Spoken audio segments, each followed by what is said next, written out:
le chrétien, le pass et l'autorité. Bonjour frères et sœurs et amis, et tous ceux qui aimeraient en savoir davantage sur ce que nous dit la Bible au sujet de cet événement marquant qui est le pass sanitaire. Et je vous invite à vraiment rester jusqu'à la fin, car tout au long de la vidéo, nous allons développer quelques points de réflexion, alors qu'à la fin de la vidéo, je vais vous apporter des éléments concrets et déterminants sur cette question, du moins je l'espère. Le monde, et en ce qui nous concerne, l'Église, se distingue en deux catégories. Ceux qui sont pour le pass sanitaire et ceux qui sont contre le pass sanitaire. Force est de constater que ce pass a la vertu de diviser les gens.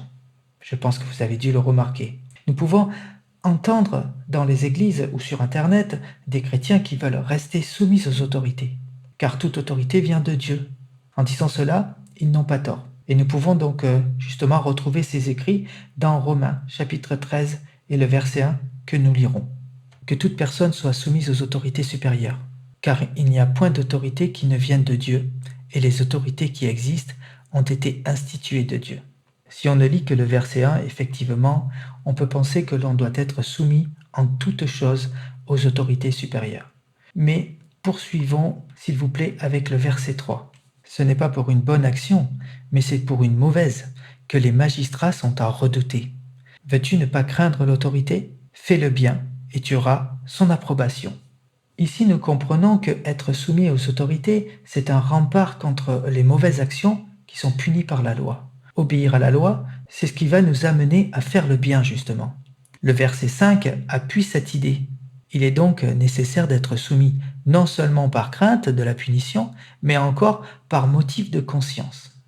Être soumis aux autorités, c'est encore payer ses impôts, environ 10% de nos revenus. C'est une sorte de dîme, mais pour le monde. Et nous voyons ça au verset 6. C'est aussi pour cela que vous payez les impôts, car les magistrats sont des ministres de Dieu entièrement appliqués à cette fonction.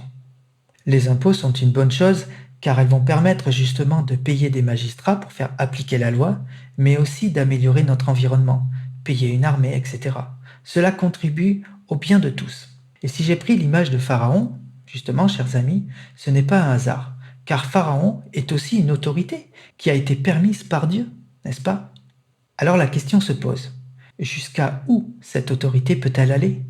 Car comme vous le savez, Pharaon a privé le peuple de Dieu de liberté. Dieu a entendu les cris de détresse de son peuple dans la servitude. Il a donc envoyé un libérateur, c'est-à-dire Moïse, pour faire face à cette autorité qui se prenait lui-même pour un Dieu. Prenons Romains chapitre 10, versets 1 à 4. Frères, le vœu de mon cœur et ma prière à Dieu pour eux, c'est qu'ils soient sauvés. Je leur rends le témoignage qu'ils ont du zèle pour Dieu, mais sans intelligence, ne connaissant pas la justice de Dieu et cherchant à établir leur propre justice, car ils ne sont pas soumis à la justice de Dieu. Car Christ est la fin de la loi pour la justification de tous ceux qui croient. Si j'ai pris ce texte, c'est parce qu'il nous parle justement des chrétiens qui ont du zèle pour Dieu, on le voit dans le texte, mais qui sont sans intelligence. C'est-à-dire qu'ils ne connaissent pas la justice de Dieu, qu'ils ne connaissent pas vraiment la parole de Dieu. Et ainsi, ils vont établir leur propre justice et leurs propres règles. C'est pourquoi au verset 17, il est dit « Ainsi la foi vient de ce qu'on entend, et ce qu'on entend vient de la parole de Christ. » Paul nous dit que la foi vient finalement de la parole de Dieu, puisque c'est ce que l'on entend ou bien ce que l'on peut lire. Et si c'est vrai pour les chrétiens, alors c'est autant plus vrai pour ce monde qui lui-même ne s'appuie pas sur la parole de Dieu. Lisons le verset 18. « Mais je dis, n'ont-ils pas entendu? Au contraire, leur voix est allée par toute la terre, et leur parole jusqu'aux extrémités du monde. » Waouh! Nous voyons que le monde a entendu parler de la justice de Dieu. Mais le monde a rejeté la parole de Dieu. Le monde repose donc sur sa propre intelligence, qui se caractérise par une intelligence artificielle. Nous qui sommes chrétiens, nous qui sommes au milieu du monde, nous qui ne faisons pas partie du monde, comment devons-nous réagir face à un problème qui divise autant de monde justement? La réponse, bien sûr, se trouve dans les Écritures. La réponse se trouve dans la justice de Dieu et donc dans la parole de Dieu, comme nous l'avons vu précédemment. Jésus est le seul chemin. Le monde, comme vous le savez, car c'est écrit dans la Bible, ce monde est dirigé par le diable. Donc faire confiance à ce monde de façon aveugle parce que l'on a lu un verset dans la Bible sans en comprendre réellement le sens, nous fait courir le risque de nous perdre, nous fait courir le risque de nous éloigner de la parole de Dieu et donc du chemin que Christ a tracé pour nous. Prenons Romains, chapitre 10, verset 19. Mais je dis, Israël, n'a-t-il pas su? Moïse le premier dit, j'exciterai votre jalousie par ce qui n'est point une nation. Je provoquerai votre colère par une nation sans intelligence. Dans ce contexte, ce texte nous montre que les Juifs, c'est-à-dire Israël, a rejeté le Messie, et l'attendent encore d'ailleurs. Mais le paradoxe, c'est que les nations, c'est-à-dire le reste du monde, ont accepté Jésus. Paul nous précise que finalement, le Messie sera accepté par les nations qui sont sans intelligence, c'est-à-dire qu'ils n'ont pas un penchant pour Dieu et qui préfèrent le plaisir plutôt que d'obéir à la loi de Dieu. Et donc, comme nous l'avons vu précédemment, ils ont établi leur propre justice, que l'on appelle aussi la laïcité. La laïcité, c'est la neutralité de l'État, et en aucun cas l'effacement des religions dans la société et l'espace public. C'est le ciment de la France unie, selon Emmanuel Macron, président de la République, le 2 octobre 2020, au Muro. Intéressons-nous au mot neutralité. Qu'est-ce que la neutralité?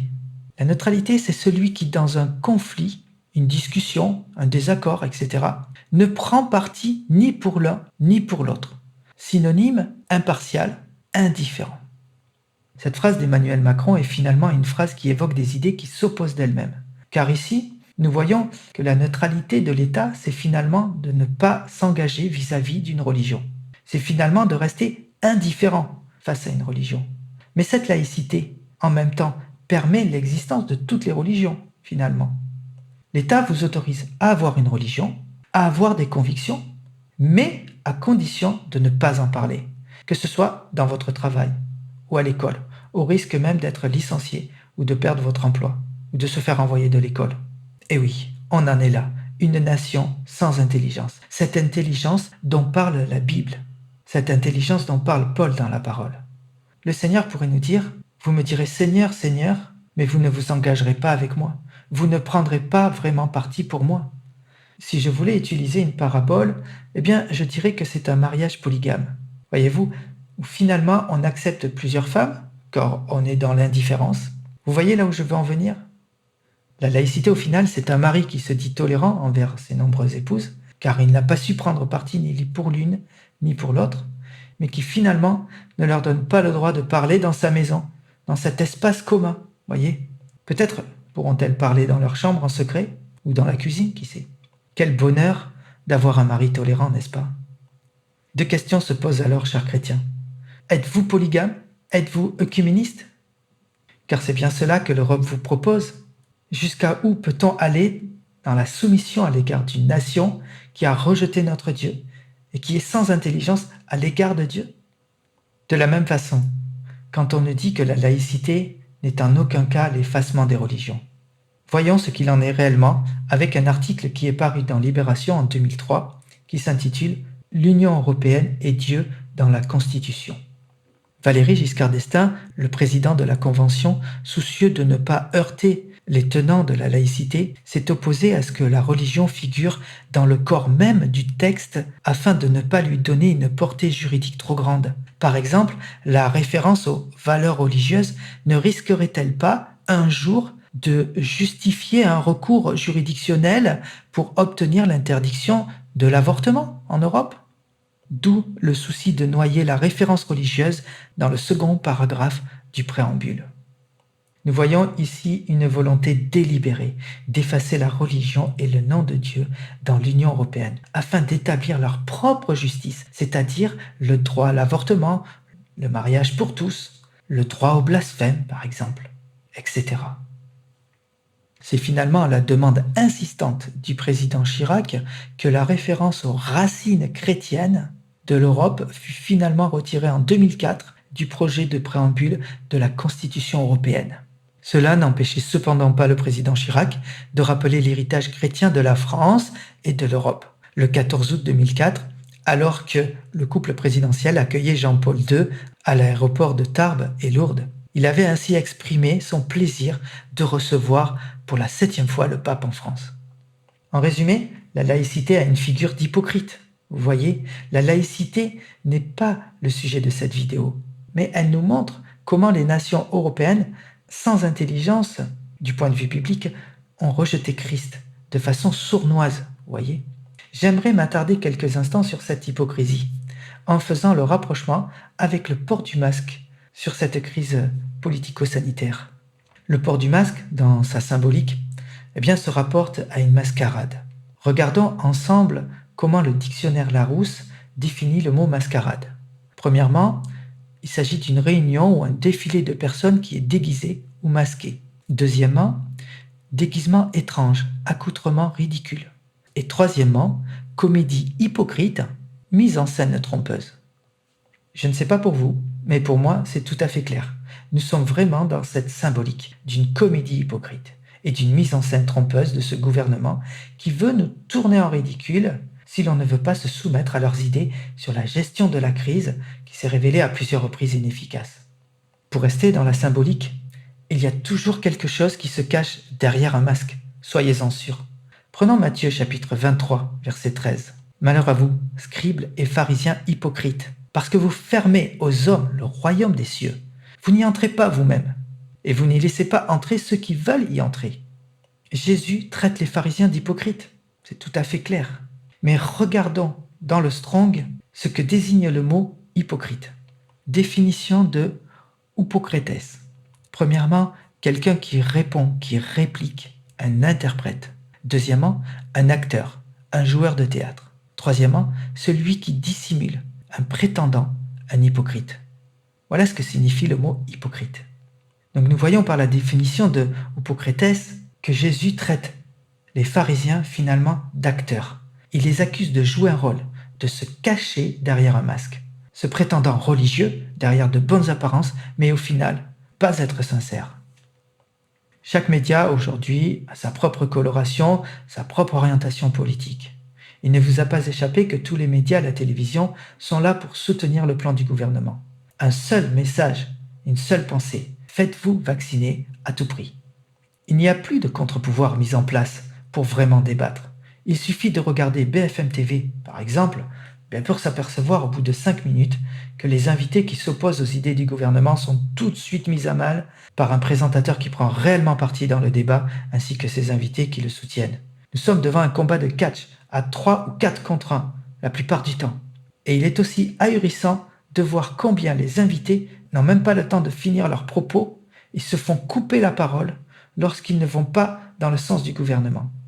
Le mot grec hypocrite a pour racine upokrenomai, et il désigne, premièrement, prendre à son compte les déclarations d'un autre, répliquer, répondre. Deuxièmement, donner une réplique, parler sur une scène. Personnifier, représenter un personnage, jouer un rôle. Et troisièmement, simuler, feindre, prétendre.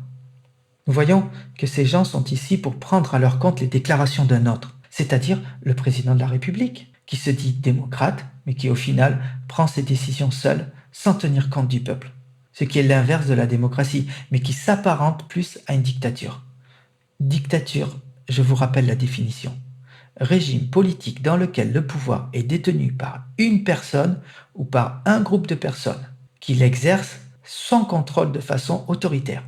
Durée pendant laquelle s'exerce le pouvoir d'un dictateur, pouvoir absolu exercé par une personne ou un groupe dans un domaine particulier, tyrannie. Donc exercer le pouvoir seul ou en petit comité, en présentant des directives autoritaires qui ne vous laissent pas le choix, c'est bien justement ce que reprochent les manifestants dans la rue, ainsi que les parlementaires qui n'ont pas vraiment eu le temps de débattre des lois et qui sont imposées par ce dit président. Si l'on revient encore sur la définition du mot hypocrite dans la Bible, nous voyons qu'il s'agit de répliquer, répondre, donner une réplique en parlant sur une scène. C'est tout à fait ce que vous voyez à l'écran, cette image de journaliste qui semble débattre, répliquer, répondre, mais en donnant finalement une réplique, c'est-à-dire d'imposer la vaccination à tous. Nous sommes devant un service de téléachat marketing qui veut vendre un vaccin. Si vous regardez les chaînes de téléachat, vous apercevrez que le message « acheter, acheter, acheter » revient sans cesse. On vous martèle l'esprit afin que vous cédiez de façon impulsive, vous voyez. On ne vous laisse pas le temps, en vous faisant croire que c'est la seule chose qui est bien pour vous finalement. Tous ces médias jouent un rôle. Ils simulent par des statistiques, le plus souvent erronées ou non vérifiées, afin de feindre, de prendre par la ruse pour prétendre que finalement, c'est eux la majorité, c'est eux qui ont raison, et que ceux qui s'opposent au gouvernement ne sont qu'une minorité. Ce qui est loin d'être démontré d'ailleurs au vu de la réalité des gens qui sont dans la rue, et ça, ils ne pourront pas le cacher très longtemps. Car la démocratie, c'est un peuple souverain. Et oui, chers chrétiens, la loi dans le pays, l'autorité, eh bien, se fait par le peuple. Ne l'oubliez pas. Le peuple peut se défendre s'il se sent en danger et menacé, et c'est ce que nous allons voir par la suite de la vidéo. Dans le respect de l'autorité, il y a le mot respect, n'est-ce pas? Ce que j'aimerais faire à ce moment de la vidéo, c'est de vous conduire vers ce qu'est le respect de l'individu. Prenons Éphésiens, chapitre 5, verset 21. Vous soumettant les uns aux autres dans la crainte de Christ. Le chapitre 5 d'Éphésiens nous exhorte à nous conduire d'une bonne façon.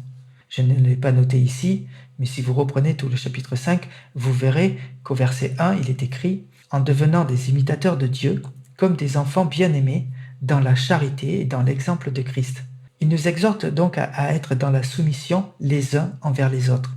La suite du chapitre nous dit que, de même que l'Église est soumise à Christ, les femmes doivent être soumises à leur mari en toutes choses. Il nous dit encore « Marie, aimez vos femmes comme Christ a aimé l'Église ». Et nous voyons que cette soumission ne se fait pas dans la lutte, mais plutôt dans l'amour, ne se fait pas par contrainte, mais plutôt par conviction. Dieu nous a donné la liberté de choisir, et la liberté est un don de Dieu justement.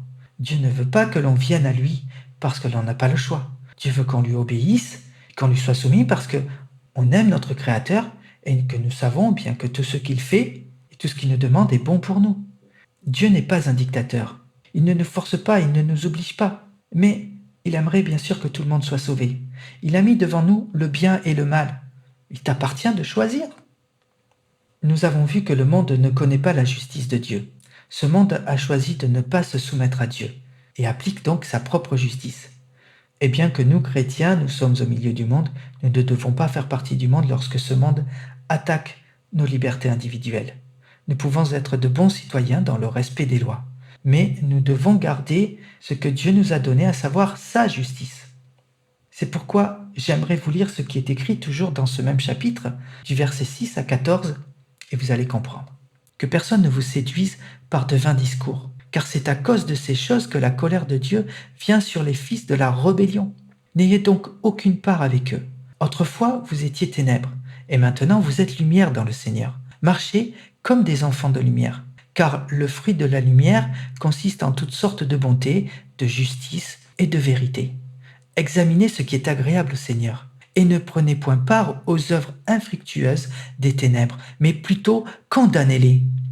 Car il est honteux de dire ce qu'ils font en secret. Mais tout ce qui est condamné est manifesté par la lumière. Tout ce qui est manifesté est lumière. C'est pour cela qu'il est dit « Réveille-toi, toi qui dors, réveille-toi d'entre les morts, et Christ t'éclairera. » La Bible est catégorique. La Bible est formelle.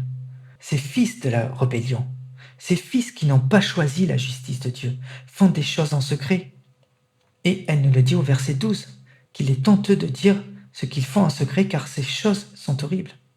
Et tout cela nous est révélé par Dieu, qui s'est manifesté par la lumière. La Bible nous dit de ne pas prendre part avec eux, mais plutôt de les condamner, de condamner leurs œuvres. Nous savons que ce vaccin est une phase d'expérimentation. Alors qui peut dire qu'il est bon pour notre corps? Des gens en parfaite santé meurent chaque jour suite aux conséquences du vaccin. Pour vous citer qu'un seul exemple, ma voisine de 45 ans est morte subitement quelques jours après s'être fait vacciner. Cela est passé pour une mort naturelle. Vous imaginez mourir d'une mort naturelle à 45 ans? S'injecter des substances dans le corps dont on ne connaît pas encore réellement tous les effets secondaires, est-ce là tenir notre corps dans la soumission? Chers chrétiens, vous qui dormez, vous qui croyez encore à leurs vains discours, vous qui êtes séduits par leur propagande, la Bible vous exhorte à vous réveiller et vous lever d'entre les morts. Car si vous les suivez, vous êtes morts avec eux. C'est sûr, la Bible vous assure que si vous restez fidèle à la parole de Dieu et que vous restez fidèle à Christ, malgré ces épreuves et ces persécutions qui peuvent vous faire peur, voire vous faire perdre votre emploi, alors Christ vous éclairera et vous révélera si ces choses sont bonnes pour vous ou mauvaises.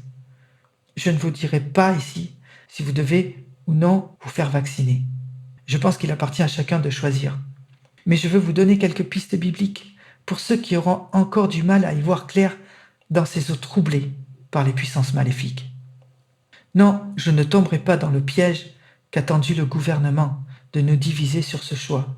Beaucoup de chrétiens ont choisi de ne pas se faire vacciner. Sont-ils conduits par le Saint-Esprit? Sont-ils éclairés par Christ? Le pape vous exhorte au vaccin.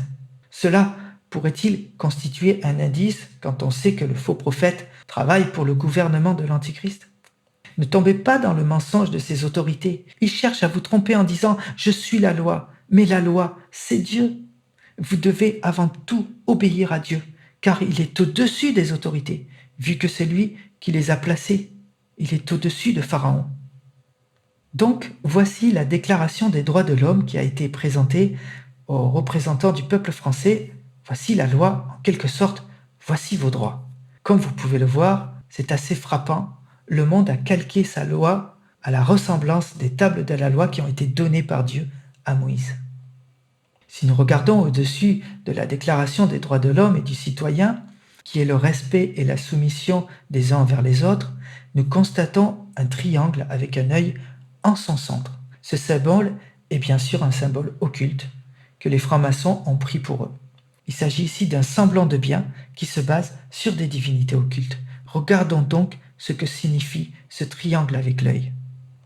Si l'on regarde la définition de l'œil de la providence dans Wikipédia, voici ce que nous pouvons lire.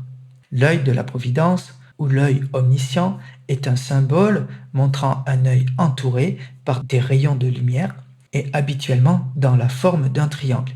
Il est généralement interprété comme la représentation de l'œil de Dieu exerçant sa surveillance sur l'humanité. Son symbole est repris par plusieurs religions et sociétés philosophiques. Cela laisse à penser que ce triangle représente l'œil de Dieu qui voit tout et qui nous observe, entouré de lumière comme une forme de bienveillance. Cependant, il n'en est rien. L'œil de la providence chez les francs-maçons. Voilà ce que nous lisons. L'œil de la providence apparaît également dans l'iconographie de la franc-maçonnerie, au centre d'un triangle rayonnant parfois appelé delta lumineux. Des variations du symbole peuvent être trouvées, l'œil étant remplacé par la lettre G, signifiant géométrie, ou bien God, ce qui signifie Dieu en anglais. Recherchons des preuves concrètes et matérielles de ceux qui utilisent cet œil de la providence. Comme le dit Le Monde, ceci est censé représenter la lumière de Dieu qui veille sur nous. Alors, pourquoi tant de célébrités, mannequins, artistes, hommes politiques, personnalités publiques ou encore chefs religieux s'illustrent avec, sur les images, un œil caché? Cela a une signification profonde et qui prouve l'importance du pouvoir mis en place. Depuis l'aube de l'humanité, le symbole de l'œil se voit attribuer une dimension mystique et spirituelle. Et c'est pour cette raison qu'il est particulièrement important dans le cercle occulte. Depuis l'aube de la civilisation, le symbole de l'œil et du soleil est associé à la divinité. Mais de quelle divinité parlons-nous? Dans l'Église ancienne, il s'agit de l'œil d'Horus et de l'œil de Ra, qui sont tous les deux associés au dieu soleil, d'où les rayons du soleil justement derrière la pyramide. Pyramide qui, je le rappelle, est aussi un symbole égyptien. Comme vous le savez, le monde aujourd'hui est entièrement gouverné par la religion des francs-maçons. Ils ont repris cette divinité égyptienne avec un œil d'Horus et cette pyramide que l'on voit partout, sur les bâtiments, sur la monnaie ou encore sur la déclaration des droits de l'homme. Ce monde appartient à des divinités diaboliques. Et ils n'ont de cesse de diviser les gens, de provoquer l'injustice et le chaos mondial, des génocides, etc. Prenons Matthieu, chapitre 6, versets 22 à 23. L'œil est la lampe du corps. Si ton œil est en bon état, tout ton corps sera éclairé. Mais si ton œil est en mauvais état, tout ton corps sera dans les ténèbres. Si donc la lumière qui est en toi est ténèbres, combien seront grandes ces ténèbres? À travers ces versets, nous voyons combien le monde est dans les ténèbres, combien son œil est malade justement, car il a choisi de se détourner de la justice de Dieu, de la lumière de Dieu. Je vous rappelle que c'est durant cette crise sanitaire et durant le confinement que la loi sur la modification du génome humain a été votée. Révision de la loi de biotique 2020. Le 5 février 2020, en première lecture, l'Assemblée nationale a adopté l'article 17 du projet de loi biotique qui rendait possible la modification génétique des embryons humains. Conscient de la nécessité impérieuse de préserver l'intégrité du génome humain pour protéger l'espèce humaine, le Sénat, en séance, a décidé de maintenir l'interdiction actuelle pour modifier le génome humain en supprimant l'article 17 du projet de loi. Mais le 13 juillet 2020, en deuxième lecture, l'Assemblée nationale, favorable à la modification du génome humain, est revenue sur le vote du Sénat en réintégrant l'article 17 dans le projet de loi. Nous en sommes à la modification de la nature même de l'homme, de l'embryon. Le vaccin ARN n'est pas en reste dans cette course frénétique de l'expérience génétique. Mais ne dites surtout pas que vous êtes des cobayes. Cela pourrait être mal vu. C'est pourquoi il est important d'avoir un œil en parfaite santé spirituelle pour être éclairé dans ce monde ténébreux et malade psychologiquement. Mais revenons sur la loi qui nous intéresse dans la Déclaration des droits de l'homme, avec l'article 4. La liberté consiste à pouvoir faire tout ce qui ne nuit pas à autrui. Ainsi, l'exercice des droits naturels de chaque homme n'a de borne que celle qui assure aux autres membres de la société la jouissance de ces mêmes droits. Ces bornes ne peuvent être déterminées que par la loi. Cet article fait directement écho à Éphésiens chapitre 5, verset 21 que nous avons lu précédemment sur la soumission les uns vers les autres. Cet article nous dit clairement que la liberté n'a de limite que dans la mesure où vous ne privez pas les autres de cette même liberté. Voilà ce qu'elle dit. Le pass sanitaire qui autoriserait certains à pouvoir avoir un accès dans différents endroits et à priver les autres de ce même endroit, sous prétexte que eux y sont déjà, rentre en conflit directement avec l'article 4 et avec Éphésiens chapitre 5 verset 21. Ne serait-il pas plus juste, par exemple, d'aménager des horaires pour les vaccinés ainsi que des horaires pour les non-vaccinés dans les terrasses de café, ou bien des espaces dédiés pour les vaccinés et pour les non-vaccinés? Pourquoi pas? Ou encore, ne pouvons-nous pas prévoir des trains pour les vaccinés et des trains pour les non-vaccinés, afin que tout le monde puisse jouir de cette même liberté? Vous voyez, il y a de multiples façons d'appliquer cet article 4 sans faire de différence entre les uns et les autres. Prenons maintenant l'article 2. Le but de toute association politique est la conservation des droits naturels et imprescriptibles de l'homme. Ces droits sont la liberté, la propriété, la sûreté et la résistance à l'oppression. Ce texte nous montre clairement que les politiques ont le devoir de conserver les droits imprescriptibles de l'homme, qui sont la liberté, en ce qui nous concerne pour le pass sanitaire, et la résistance à l'oppression. C'est-à-dire qu'en fait, vous avez parfaitement le droit, selon la loi, de résister ou de vous opposer au gouvernement dans la mesure où il voudrait vous priver de vos libertés. Je rappelle, la liberté est un don de Dieu. Donc, chers chrétiens, chers amis, vous pouvez tout à fait être soumis aux autorités en étant des citoyens honnêtes et responsables, tout en appliquant la loi qui est de résister à l'oppression afin de conserver vos droits imprescriptibles. Et ça, c'est parfaitement légal. Et ça, c'est la loi, voyez. Prenons Galates, chapitre 5, verset 1. C'est pour la liberté que Christ nous a affranchis. Demeurez donc fermes et ne vous laissez pas mettre à nouveau sous le joug de la servitude. Je pense que ce texte parle de lui-même, n'est-ce pas? N'oubliez jamais, jamais, jamais, chers chrétiens, que vous êtes affranchis par Christ Jésus, notre Sauveur. La Bible nous exhorte à demeurer donc fermes, à résister à l'oppression. Ne nous laissons pas mettre à nouveau sous le joug de la servitude que voudrait nous imposer ce gouvernement. Et ça, chers chrétiens, c'est parfaitement biblique. Aujourd'hui, si vous regardez les chaînes d'information, il ne vous a pas échappé que ceux qui sont opposés au système se font traiter de complotistes. Des personnes qui véhiculent la théorie du complot. Mais s'il y a une théorie, il y a aussi une pratique. Donc regardons la définition de complot dans le dictionnaire Larousse. Premièrement, atteinte aux intérêts fondamentaux de la nation. Synonyme, conspiration. Deuxièmement, résolution concertée de commettre un attentat et matérialisée par un ou plusieurs actes. Synonyme, machination. Troisièmement, par extension, projet plus ou moins répréhensible d'une action menée en commun et secrètement. Donc, nous voyons qu'un complot est causé par un groupe de personnes qui se réunissent en secret afin de conspirer pour nuire aux intérêts fondamentaux de la nation, c'est-à-dire du peuple. Le complot amène donc le mensonge, la corruption et la manipulation. Donc je pose la question, est-ce possible que le gouvernement nous mente, soit corrompu et nous manipule par l'intermédiaire justement des médias télévisés? Je pose la question. Celui qui répondrait oui à ces questions sur un plateau télévisé serait tout de suite traité de complotiste. Car ils ont réussi à faire, si vous voulez, un tour de passe-passe. Ils ont réussi à vous faire penser, dans la pensée collective, que le complotiste est dérangé mentalement.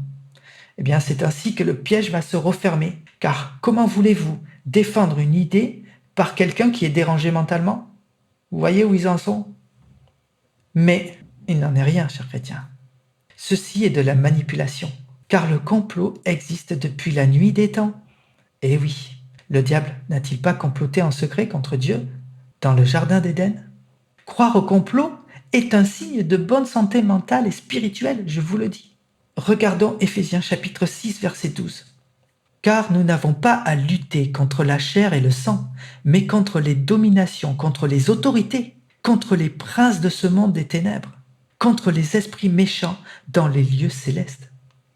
Nous devons donc lutter, tenir ferme, comme nous l'avons vu en Galates chapitre 5. Nous devons lutter, non pas contre des hommes, mais contre des autorités, contre des dominations. Et nous voyons par ce texte que ces dominations viennent du monde des ténèbres et des esprits méchants qui sont dans les lieux célestes et qui, dans les derniers temps, rempliront la terre par leur méchanceté. Croyez-vous que ces dominations vont apporter des lois qui sont bonnes à la nation, bonnes à l'individu? Pensez-vous qu'elles vont favoriser la liberté et la paix? Soyons sérieux 2 minutes, s'il vous plaît.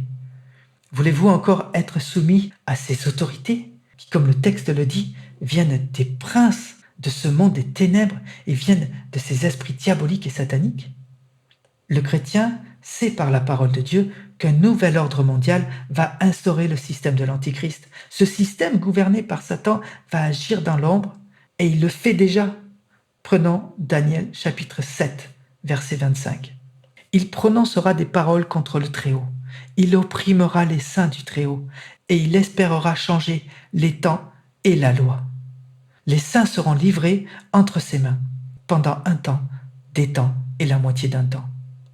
Nous voyons ici en Daniel chapitre 7 que ces dominations, voyez ces autorités qui sont sous le contrôle du système de l'Antichrist, eh bien vont chercher à changer les temps et la loi. C'est-à-dire qu'ils renverseront toutes les constitutions que nous avons connues pour établir un système dominateur, tyrannique et satanique. Ils écarteront la loi de Dieu, les textes sacrés. Ainsi, croire en Dieu sera comme être complotiste, c'est-à-dire une personne dérangée mentalement. Et c'est comme ça qu'il faut comprendre que les saints, c'est-à-dire ceux qui croient encore à Dieu, seront livrés entre leurs mains. Chers chrétiens, ceux qui auront été assez sages pour être enlevés avant ces temps d'angoisse et de tribulation, iront vers une éternité de paix et d'amour. Mais pour ces chrétiens endormis qui ont eu la folie de s'imprégner du monde, d'être distraits par ce monde et de regarder aux choses de la terre plutôt qu'aux choses spirituelles, eh bien devront subir ce gouvernement dirigé par l'Antichrist. Et ce ne sera pas des jours heureux, croyez-moi. La soumission à ces dominations et à ces autorités seront pour eux une perdition. Car en ces temps-là, celui qui voudra sauver sa vie, eh bien la perdra. Et celui qui la perdra sera sauvé, nous dit la Bible. Voici la Constitution en vigueur du 4 octobre 1958. Lisons le préambule. Le peuple français proclame solennellement son attachement aux droits de l'homme et aux principes de la souveraineté nationale. En vertu de ces principes et de celui de la libre détermination des peuples, la République offre des institutions nouvelles fondées sur l'idéal commun de liberté, d'égalité et de fraternité, et conçues en vue de leur évolution démocratique. Même si nous connaissons tous ces principes fondamentaux, il s'avère que la liberté, l'égalité ou encore la fraternité sont en voie de disparition sévère. Ces manifestants, contrairement à ce que nous disent les journaux, eh bien, sont en très grand nombre. Ils montrent leur mécontentement. Ces gens de la nation, ces Français que le président a souvent tendance à insulter ou à rogner, se battent pour leur liberté. Ils luttent contre ce système antidémocratique. Et ce qui est vrai en France se vérifie aussi dans les autres pays du monde. C'est mondial. La Bible nous parle que dans les derniers temps, il y aura une grande foule de personnes qui se dresseront et s'opposeront au système de l'Antichrist. Et au vu de ces manifestations, au vu de ce qui se passe aujourd'hui même dans le monde entier, contre ce pass sanitaire, ce pass de la honte, eh bien je n'ai aucun mal à croire que la Bible avait vu juste concernant cette grande foule de nations qui s'opposeront aux dominations sataniques de ce monde. Et bien que mon désir, comme chaque chrétien sérieux, est d'être enlevé avant que toutes ces choses n'arrivent, pour ceux qui vont rester, ils vont devoir faire face à cette tyrannie qui imposera le système de l'Antichrist en place aujourd'hui même. Pour lutter contre des autorités tyranniques, il existe le référendum. Définition dans Wikipédia du référendum. Le référendum est un procédé par lequel une autorité politique consulte l'ensemble des citoyens concernant une mesure qu'une autre autorité a prise ou envisage de prendre. Comme vous le voyez, le principe est simple. Il permet de préserver la démocratie en évitant qu'un gouvernement va imposer lui-même, envers et contre tous, certaines lois qui posent problème. Cette procédure de référendum ne date pas d'hier, au vu de l'histoire. Je lis. Procédure de la République romaine dans l'Antiquité.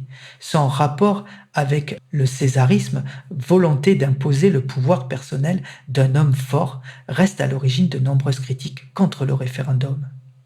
Comme vous le voyez, ce sont les Romains qui ont imposé cette procédure, car César voulait imposer sa volonté au peuple avec force et autoritarisme. Mais nous voyons que la République romaine a réagi face à ce césarisme, en instaurant une démocratie qui se base sur les choix du peuple et non plus sur l'opinion d'un dictateur. Mais malheureusement, le référendum n'est plus pratiqué en France depuis le 29 mai 2005, sous Jacques Chirac. Il s'agissait du référendum sous la ratification du traité établissant une constitution pour l'Europe. Et comme vous le voyez sur le tableau, le peuple a voté non à 55% contre 45% de oui. Comme ces autorités voulaient aller vers la constitution de l'Europe, qui, je vous le rappelle, chers chrétiens, constitue la bête de la fin des temps, alors ces autorités ont été à l'encontre de la décision du peuple, qui était majoritairement pour le non. On peut vraiment dire que le système de l'Antichrist se met en place en Europe. Prenons Apocalypse chapitre 17, verset 8. La bête que tu as vue était, et elle n'est plus. Elle doit monter de l'abîme et aller à la perdition. Et les habitants de la terre, ceux dont le nom n'a pas été écrit dès la fondation du monde dans le livre de vie, s'étonnera en voyant la bête, parce qu'elle était, et qu'elle n'est plus, et qu'elle réapparaîtra. En opposition avec l'Éternel, qui était, qui est et qui vient, la Bible nous parle de cette bête qui était, qui n'est plus, mais qui finalement revient à la vie, en faisant cette réapparition. La Bible nous parle de Rome, cette Rome moderne. C'est l'Europe. Le texte nous montre que le monde s'étonnera en voyant la bête, car elle sera à l'image de Rome, qui voulait imposer à tout prix sa domination, et donc l'Europe, eh bien en fait c'est la bête sur laquelle siège le système de l'Antichrist. Angleterre et Amérique compris, car il s'agit du vieux continent européen qui a colonisé ces nations. Bref. Tout le monde a entendu parler du buzz sur le discours du président Macron lorsqu'il a annoncé que la bête arrive. Selon le journal Le Monde, il met en garde contre les complotistes apocalyptiques et précise que le président Macron parlait du Covid-19 et non pas de l'Antichrist. Mais lorsque l'on regarde le discours du président dans son intégralité, il n'y a que 2 passages où il cite la bête. Le premier, parce qu'il faut toujours avoir la même humilité sur ce que l'on ne connaît pas, c'est comment se comporte cette bête. Personne ne sait le dire. Est-ce que le Covid-19 s'en va quand l'été arrive ? Je ne sais pas le dire. Effectivement, dans ce premier passage, eh bien, le président parle clairement du Covid-19 qu'il qualifie de la bête. Mais dans le second, nous lisons « J'ai des convictions profondes sur ce qu'est mon pays, sur ce qu'est notre Europe. Je crois que notre génération doit savoir que la bête de l'événement est là et elle arrive, qu'il s'agit du terrorisme, de cette grande pandémie ou d'autres choses. Dans ce deuxième et dernier passage sur la bête, le président nous parle de l'Europe et de ces événements qui arrivent. Et même s'il nous parle de cette pandémie du Covid-19, il nous parle aussi du terrorisme ou encore d'autres choses à venir, qui pourraient être des catastrophes climatiques désastreuses par exemple, comme il est annoncé en Matthieu chapitre 24 par notre Seigneur Jésus-Christ lorsqu'il a parlé des événements de la fin du monde. Mais aussi comme il était annoncé dans l'Apocalypse par rapport à ces fléaux qui constitueront les jugements pour le monde. Et nous voyons donc que le journal Le Monde a encore cherché à nous faire passer pour des complotistes alors qu'il n'en est rien, et vous avez ces deux exemples clairement sous vos yeux. Alors on peut bel et bien dire que le président Macron a fait état de la bête de l'Apocalypse. Quand certaines personnes qui en savent beaucoup trop se mettent à parler, il arrive que les médias tels que Le Monde par exemple mettent tout en place pour noyer le poisson et faire croire que ce qui a été dit n'est pas la réalité. Mais malheureusement pour eux, nous les chrétiens, nous sommes la lumière. Notre devoir est d'avertir le monde sur ce qui s'en vient et aussi de ces complots qui existent bel et bien dans le secret, conformément à ce qui est écrit dans la Bible. Et puisque nous parlons du Covid-19, du journal Le Monde et du complotiste, alors regardons cet article qui a été publié dans le journal Le Monde le 12 mai 2020 à 16h56 sous le titre Coronavirus, du premier cas détecté de Covid-19 au déconfinement, la chronologie d'une crise mondiale. Depuis le début de la crise sanitaire due au coronavirus, le temps semble ne plus s'écouler de la même manière. En replongeant dans les articles de journaux et les reconstitutions chronologiques issues de travaux scientifiques, nous avons retracé les grandes étapes de la pandémie depuis ses débuts probables fin 2019 jusqu'à sa propagation au monde entier. Comme nous le voyons dans l'article du journal Le Monde, cette pandémie est apparue fin 2019. Ceci est très intéressant et je vous demanderai donc de le garder à l'esprit car nous allons voir un autre magazine connu pour ses révélations surprenantes. Il s'agit du magazine The Economist. Ce magazine que je vais vous présenter est le hors-série numéro 69 qui est paru le 16 janvier 2019. Il est sous licence exclusive de Courrier International. Et comme vous pouvez le voir en haut à droite du magazine, c'est une parution pour janvier, février, mars 2019, vendue à 8,50 €. Jusqu'ici, rien d'anormal, sauf que ce magazine est connu pour beaucoup d'entre vous comme un magazine qui révèle les complots de ce monde, les complots de l'oligarchie. Car ce qui est assez contradictoire, justement, c'est que dans les journaux télé, on nous dit qu'il ne faut pas être complotiste, alors que ceux qui font les complots ne se cachent pas de nous révéler ce qui va se passer dans le futur. Comme nous l'avons vu tout à l'heure, la pandémie en Chine est arrivée à la fin de l'année 2019. Or, le magazine Economist est sorti en début d'année 2019. Il se trouve justement qu'il nous annonce cette pandémie à venir. Et nous allons voir cela en détail. Alors, Courrier International, simple hasard, bonne prédiction ou véritable complot? Ce magazine est construit sous les traits de Léonard de Vinci. C'est-à-dire que ce sont des dessins qui sont en effet miroirs, c'est-à-dire que les écritures sont écrites à l'envers, comme avait l'habitude donc Léonard de Vinci, de cacher ce qui devait être révélé, voyez. Nous voyons par là comment The Economist va assumer ce complot en s'amusant avec nous. Premièrement, il nous révèle la reconnaissance faciale sous les traits de ce croquis d'un homme vu de profil qui fait face à Donald Trump, avec toutes les proportions bien sûr du visage. On peut comprendre la captation électronique pour reconnaître un individu. Il nous révèle les cavaliers de l'Apocalypse sur l'Europe, comme vous le voyez avec les frontières de la France et de l'Espagne sur le croquis. Entre nous soit dit, c'est un peu ce qu'Emmanuel Macron avait annoncé sur la bête de l'événement que nous avons vu tout à l'heure. Je rappelle que dans les cavaliers de l'Apocalypse, il y a la peste, les disettes et la mort. Les disettes pourraient représenter une crise économique ou encore une pénurie dans les magasins par exemple. Nous avons une cigogne qui représente les naissances, comme vous le savez, avec dans son bec, au lieu d'un bébé, c'est un sac, mais ce sac représente les enfants. Et un code-barre, ce qui signifie le puçage des nouveau-nés. Nous voyons aussi l'arrivée de la voiture électrique. Il y a beaucoup d'autres informations comme Poutine avec la Russie, le panda pour la Chine, le bulldog anglais avec les Anglais, le Brexit ou encore le petit Pinocchio qui pourrait représenter, pourquoi pas, le mensonge et le complot mondial. Mais j'aimerais qu'on revienne maintenant sur la pandémie du Covid-19 qui est apparue, je le rappelle, fin 2019 en Chine. Et donc, ce qui va nous intéresser tout particulièrement, eh bien, c'est le bas du magazine. Nous avons ici une célèbre représentation du peintre Léonard de Vinci avec l'homme de Vitruve, qui représente, selon lui, les proportions idéales parfaites du corps humain, inscrit dans un cercle dont le centre est le nombril, ou encore inscrit dans un carré dont le centre sont les organes génitaux, autrement dit le sexe. Selon Wikipédia, l'homme de Vitruve est un symbole allégorique emblématique de l'humanisme, de la Renaissance, du rationalisme, en d'autres termes, l'homme au centre de tout, l'homme au centre de l'univers.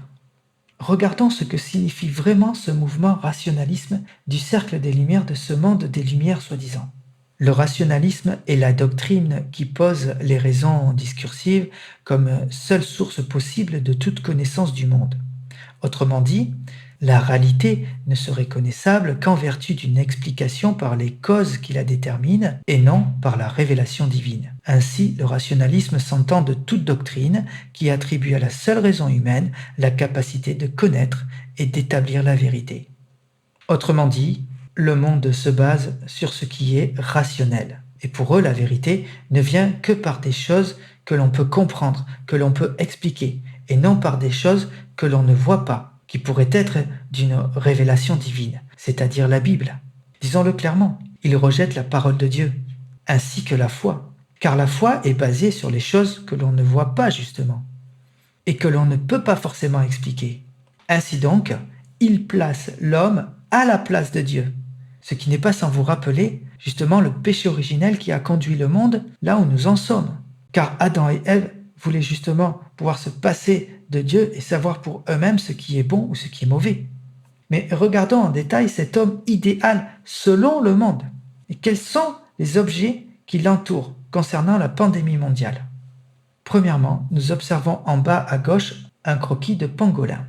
Étrangement, ce petit mammifère, se nourrissant de fourmis et d'insectes, a beaucoup fait parler de lui en rapport avec la pandémie du coronavirus. Selon un article publié sur France Culture, nous lisons « Le monde frappé par l'épidémie du nouveau coronavirus avait besoin d'un fautif. Le pangolin n'a pas tardé à être pointé du doigt.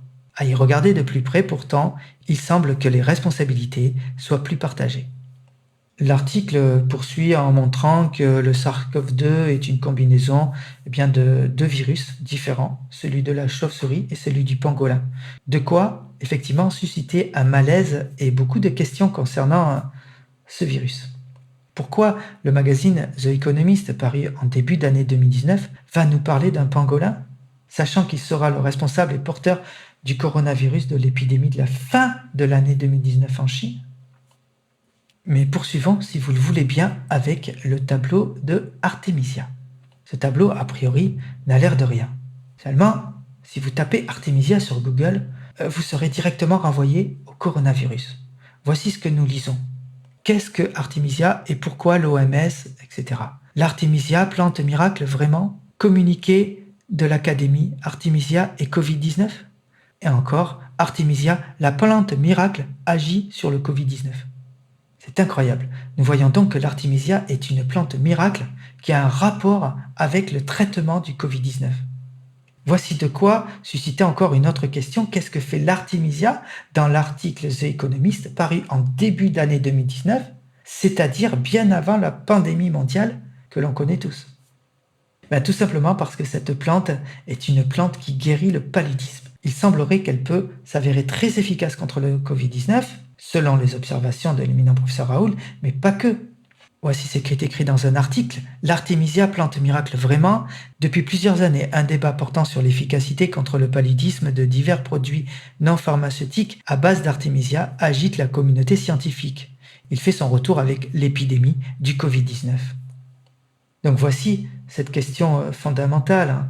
Que fait cette plante Artemisia dans le magazine The Economist qui est paru avant la pandémie, fait justement polémique sur les possibilités de guérison du coronavirus? Une question se pose. Un médicament à 2 € serait-il plus efficace qu'un vaccin qui pourrait générer des milliards d'euros pour les lobbyistes des industries pharmaceutiques? Est-ce la raison pour que les médias télévisés ont critiqué, voire discrédité tous ceux qui défendaient ce remède? La question reste ouverte. Observons maintenant le tatouage sur le bras. Il s'agit d'un code ADN. Ceci représente le vaccin. Peut-être que les dessinateurs n'ont pas pensé que l'on vaccinait à l'époque. Ils ont donc placé le vaccin là où on place généralement une seringue quand on fait des intraveineuses. C'est généralement à cet endroit que vous êtes piqué. Voyez. Parfois en illustration, on peut s'écarter de la réalité afin d'augmenter, si vous voulez, la compréhension. En bande dessinée, par exemple, dans un style comique, on va aller exagérer le trait du visage pour apporter un sentiment, par exemple. Ici, le vaccin a été placé au niveau des veines. Il s'agit d'un vaccin qui agit sur l'ADN, le vaccin ARN, comme vous le savez. Mais justement, qui d'entre vous sait combien coûte le prix des vaccins contre le coronavirus ? Eh bien, cela nous a été révélé en décembre 2020 par une ministre de l'État belge qui a, par erreur, communiqué le prix des doses des vaccins contre le Covid-19, qui était supposé rester confidentiel. Il s'agit d'une erreur. Nous nous apercevons qu'il y a un grand écart de prix entre les vaccins. Cela peut aller de 1,78 € pour le AstraZeneca jusqu'à 18 € pour le Moderna. Il faut compter 12 € pour vous faire vacciner avec le Pfizer. N'oubliez pas que ces prix sont en augmentation, comme vous avez dû entendre parler dans les journaux télévisés, mais ces prix sont aussi strictement confidentiels. Mais ne soyons surtout pas complotistes. Néanmoins, nous voyons qu'il y a eu 33 millions de vaccins qui ont été commandés pour la Belgique pour un total de 279 millions d'euros. Tout ceci n'est pas gratuit. Voici un tableau récapitulatif du 24 août 2021 dans le monde entier. Nous voyons ici que au 24 août 2021, 2,5 milliards de personnes dans le monde ont reçu au moins une dose, soit 32% de la population. Et pratiquement 2 milliards de personnes ont reçu une vaccination complète, c'est-à-dire 2 doses, soit 25% pratiquement de la population, c'est-à-dire un quart de l'humanité sur la Terre. Dans une autre vidéo, je vous parlerai des fléaux de la fin du monde dans l'Apocalypse, comme nous pouvons le lire au chapitre 9, verset 15. Ainsi, les 4 anges qui étaient prêts pour l'heure, le jour, le mois et l'année furent relâchés afin de faire mourir le tiers des hommes. Nous verrons comment le tiers des hommes, de la terre, de la mer, des arbres et même des étoiles a une signification particulière au temps de la fin. Maintenant que vous connaissez à peu près le prix pour un vaccin en moyenne, il ne vous reste plus qu'à faire vos calculs et vous obtiendrez des résultats qui se chiffrent en milliards d'euros ou de dollars. Le malheur des uns fait le bonheur des autres. Et pendant qu'il y en a qui souffrent de cette pandémie, voyez, d'autres vont se remplir les poches. Mais chut, c'est pour votre bien et pour votre santé. On peut dire qu'il n'y a aucune comparaison avec une boîte de 60 tablettes sur le médicament hydroxychloroquine qui se vend à 2-3 € et qui est remboursé à 65%. Mais revenons maintenant sur notre magazine et intéressons-nous au smartphone qui est dans la main de cet homme irréprochable, soumis et docile, de cette race élue, comme nous l'avons vu sur l'homme de Vitruve. Eh bien, chers frères et sœurs et amis, nous avons ici le pass sanitaire. Cela peut paraître incroyable, difficile à croire, je sais. Mais en effet, qu'un magazine qui est paru 1 an avant que le coronavirus soit connu, eh bien, on nous a illustré le pass sanitaire. Certains diront que c'est une coïncidence et que ce n'est pas la signification du dessin. Pourtant, chers amis, eh bien, je vais vous prouver que c'est bien le pass sanitaire qui est illustré ici, 1 an avant l'apparition du Covid en Chine. Désolé pour la pixelisation de l'image, mais pour les besoins de la vidéo, eh bien, il y a un détail que j'aimerais vous montrer. Sur le smartphone en question, nous pouvons observer un carré blanc, ou beige, comme vous voulez. Mais nous voyons clairement une forme de carré sur le haut du smartphone. Et nous voyons que les petites hachures qui représentent les effets sur la vitre ont disparu de ce carré blanc. Eh bien, chers amis, en fait, il s'agit en réalité d'un masque. Rappelez-vous que je vous disais que complot signifie agir dans le secret. Eh bien, ici, nous en avons la parfaite illustration, si je peux dire. On a voulu nous cacher quelque chose. Mais fort heureusement, j'ai pu trouver ce qui a été dissimulé par courrier international. Et en voici la preuve. Il s'agit d'une photo physique du magazine, c'est-à-dire non retouchée numériquement. Pour que vous voyez mieux encore une fois ce magazine, j'ai zoomé sur l'image. Ce que nous observons sur le smartphone est complètement différent, voire stupéfiant. Dites-moi si vous voyez la même chose que moi. Je vois un QR code sur le smartphone. Pour les sceptiques, posez-vous la question, pourquoi a-t-on cherché à supprimer ce QR code sur ce site officiel? Devenait-il gênant? Ou était-il tout simplement trop révélateur d'un complot mondial de la pandémie Covid-19 et du pass sanitaire à venir? Ceci nous a bel et bien été caché et dissimulé, car trop révélateur. Mais soyez-en sûrs, il y a bel et bien une organisation mondiale qui discute et agisse dans l'ombre sur l'avenir de l'humanité. Et ils ne s'en cachent pas d'ailleurs, même si cela se fait sous forme d'énigmes. Ils révèlent leurs plans, sachant que de toute façon, vous ne pourrez les arrêter.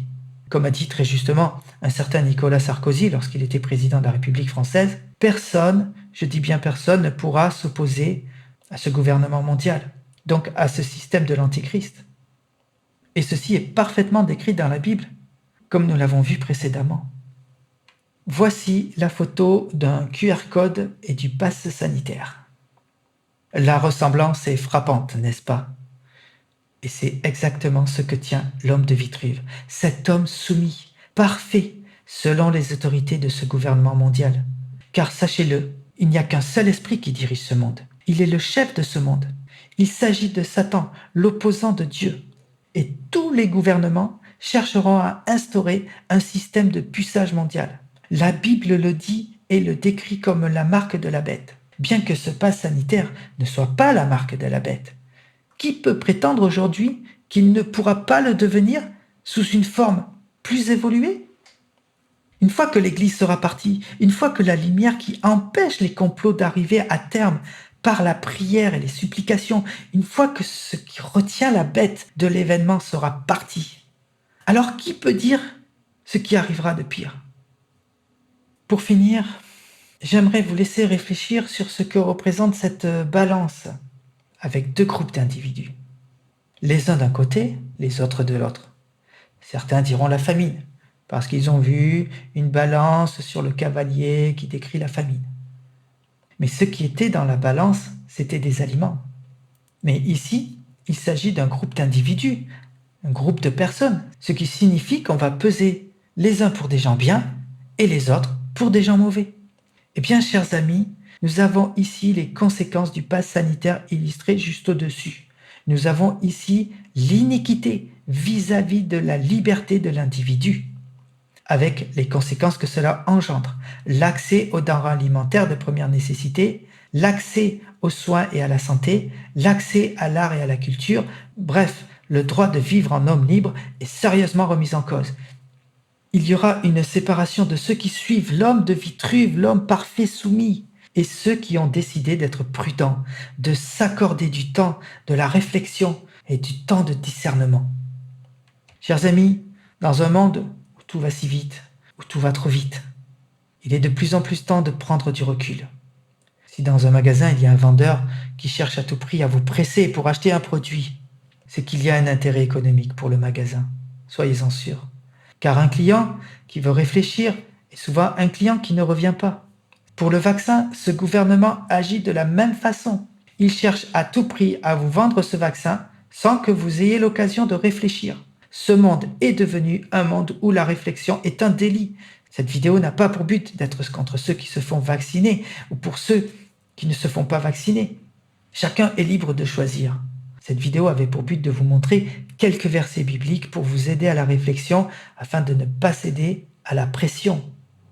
Elle vous a montré aussi quelques lois démocratiques et de citoyenneté afin que, quelle que soit votre décision, vous puissiez le faire dans la conscience tranquille. Cette vidéo vous a enfin révélé qu'il y a bel et bien une organisation qui complote dans l'ombre et qui se révèle avec arrogance de façon énigmatique pour montrer son pouvoir. Comme dans chaque chose, il y a des théories du complot qui sont montées de toutes pièces d'ailleurs pour discréditer les complotistes tels la Terre plate, les hommes lézards, et d'autres complots beaucoup plus concrets ceux-là, beaucoup plus réels. Il y a donc le complotiste et le comploteur.